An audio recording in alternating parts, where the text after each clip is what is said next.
तो दोस्तों आपके स्क्रीन के ऊपर एक क्वेश्चन है, क्वेश्चन नंबर 33। क्या कह रहा है? The diameter of two planet are in the ratio 4:1। तो जो दो प्लैनेट हैं उनका डायमीटर किस रेशियो में है? 4:1 रेशियो में है। And there mean density in ratio 1:2। और उनकी जो मीन डेंसिटी है वो 1:2 के रेशियो में है। The acceleration due to gravity on the planet will be in the ratio. तो उनका जो एक्सेलरेशन ड्यू टू ग्रेविटी है वो किस रेशियो में आएगी, ये हमें पूछा गया है। तो आइए बच्चों इसको सॉल्व करते हैं। तो सबसे पहले हम क्या लिखेंगे? तो जो गिवन है हमारा d1/d2 किस रेशियो में है बच्चों? तो 4:1 के रेशियो में है। तो d1 is equal to 4d2 हो गया।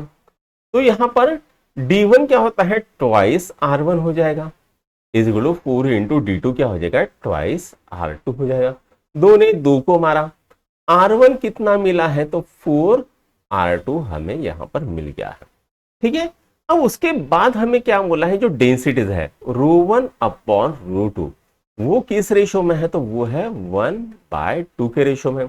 यानी √2 क्या हो जाएगा बेटा? तो वो हो जाएगा ट्वाइस √1 हो जाएगा। ये 2 इधर चलेगा, ये इधर चलेगा, तो √2 is equal to twice r1।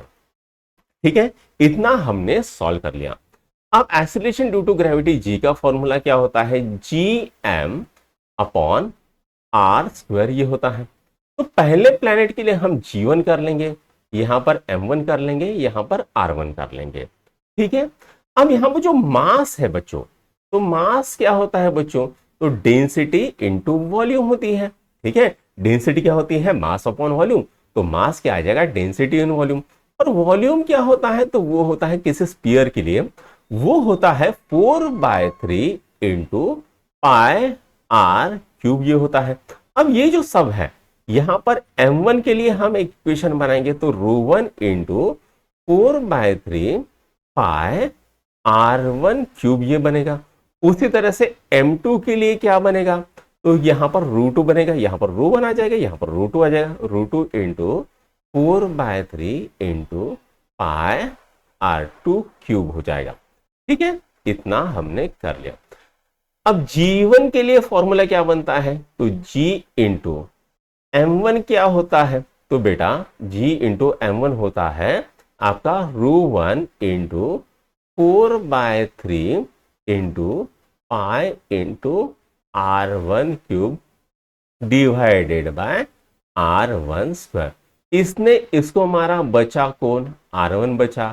ठीक है, तो g1 की वैल्यू क्या आ गई? तो वो आ गई g into √1 into 4/3 into pi into r1।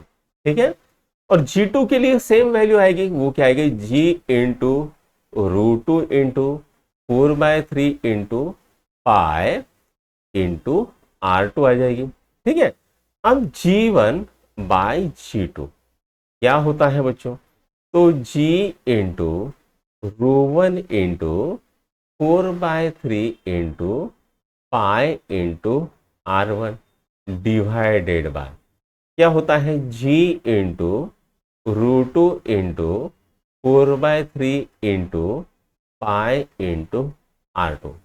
g ने g को मारा, 4/3 ने 4/3 को, पाई ने पाई को मारा। तो अब हमें क्या मिलता है formula? g1/g2 is equal to √1 into r1 divided by √2 into r2। ठीक है, अब r1 की वैल्यू कितनी है? तो वो 4r2 है।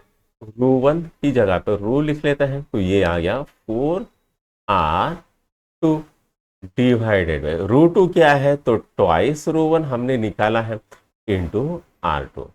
अब यहां पर r2 ने r2 मांगा, √1 ने √1 का, 2 1 जा 2, 2 2 जा 4। तो बेटा g1/g2 क्या आ गया? तो वो आ गया 2:1 का रेशियो आ गया। तो कौन सा ऑप्शन सही होगा? तो आपका सी ऑप्शन सही होगा। तो सी ऑप्शन को टिक करो और आगे बढ़ जाओ।